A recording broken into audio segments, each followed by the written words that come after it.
അപ്പം നമുക്ക് ഈ വേദനകളിൽ ഏറ്റവും ഈ പല്ല് വേദന, ഈ ചെവി വേദനയൊക്കെ ഉണ്ട്. ഇത് കൂടുതലും ഈ രാത്രി ആവുമ്പം ഈ വേദന കുറച്ച് കഠിനമാവാറുണ്ട്.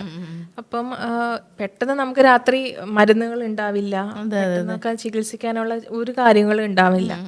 എന്തായിരിക്കും അതിനൊരു ചികിത്സാ രീതി എന്തായിരിക്കും? കാരണം ശരിക്കും എൻ്റെ ഗുരുക്കന്മാർ പറഞ്ഞിട്ടുണ്ട് ഞങ്ങളെ പഠിപ്പിക്കാൻ നേരത്തൊക്കെ. കാരണം പല്ല് ചിലപ്പോൾ ടൂത്ത് ഏക്ക് വന്നിട്ട് ഡീക്കെ ആയിട്ടൊരു ഡെൻ്റൽ ഡോക്ടറിൻ്റെ അടുത്ത് പല്ല് എടുക്കേണ്ട അവസ്ഥയൊക്കെ വന്നിട്ട് പല്ലെടുക്കേണ്ടതായിട്ടുള്ള അവസ്ഥ വരുമ്പോൾ തീർച്ചയായിട്ടും പല്ലെടുക്കുക എന്നുള്ളതാണ്. അപ്പോൾ പല്ലെടുക്കാൻ പോകുമ്പം സ്വാഭാവികമായിട്ടും അവരെ ഒരു അനസ്തേഷ്യ പോലെ ഒന്ന് മരവിപ്പിക്കുമല്ലോ.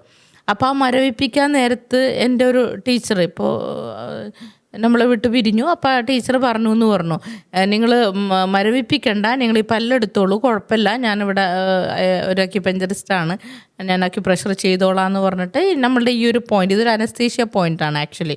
ഇത് പല്ല് അതുപോലെ തന്നെ തലവേദന ഇതെല്ലാത്തിൻ്റെയും കൂടിയുള്ളൊരു അനസ്തേഷ്യ പോയിന്റാണ്. അപ്പോൾ ഈ പോയിന്റിൽ നമുക്ക് നല്ല രീതിയിൽ തന്നെ മസാജ് ചെയ്യുവാണെങ്കിൽ ഈ പല്ല് വേദന പെട്ടെന്ന് തന്നെ മാറും. പിന്നെ അതേപോലെ ഒരു ഹോം റെമഡി എന്നുള്ള ഇപ്പോൾ ഗ്രാമ്പൂ നല്ലതാണ്. ഗ്രാമ്പൂ, കല്ലുപ്പ് ഇതൊക്കെ പൊടിച്ചിട്ട് ബ്രഷ് ചെയ്യുവാണെങ്കിൽ കുറേ കൂടി ബെറ്ററാണ്. ഇപ്പോൾ പല നാച്ചുറൽ ടൂത്ത് പേസ്റ്റിലൊക്കെ ഈ ഗ്രാമ്പൂ അടങ്ങിയതൊക്കെ വരുന്നുണ്ടല്ലോ. അപ്പോൾ അതും ഒരു റെമഡിയാണ്. അതേപോലെ തന്നെ ഈ പറഞ്ഞ പോയിന്റിലും നമുക്ക് സ്റ്റിമുലേറ്റ് ചെയ്തിടാം.